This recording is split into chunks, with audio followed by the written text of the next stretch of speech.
ഹരേ കൃഷ്ണ. എല്ലാവർക്കും മാധവത്തിലേക്ക് സ്വാഗതം.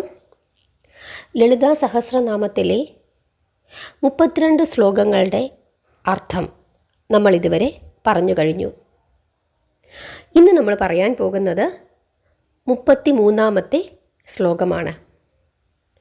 കാമേശ്വര പ്രേമരത്നമണി പ്രതിപണസ്തനി. ഇതാണ് 33-ാമത്തെ ശ്ലോകം. കാമേശ്വരൻ ആരാണ്? പരമശിവനാണ്. പരമശിവൻ്റെ പ്രേമമാകുന്ന രത്നമണിക്ക് പ്രതിപണമായ സ്തനങ്ങളോട് കൂടിയവൾ എന്നാണ് പറഞ്ഞിരിക്കുന്നത്.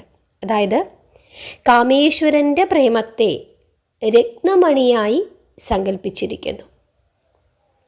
ആ രത്നത്തിന് പകരം കൊടുത്ത പ്രതിപണമാണ് ഭഗവതിയുടെ സ്തനങ്ങൾ എന്നാണ് പറഞ്ഞിരിക്കുന്നത്.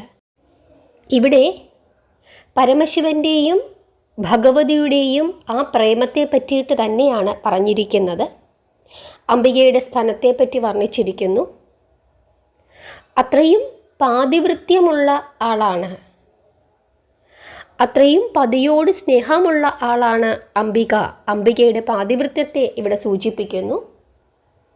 അംബികയുടെ സൗന്ദര്യത്തെയും ഇവിടെ സൂചിപ്പിക്കുന്നു. ഇതാണ് ഈ ശ്ലോകത്തിൻ്റെ അർത്ഥം. നിങ്ങൾക്ക് മനസ്സിലായി എന്ന് വിശ്വസിക്കുന്നു. നാമം ജപിച്ചുകൊണ്ടേയിരിക്കുക.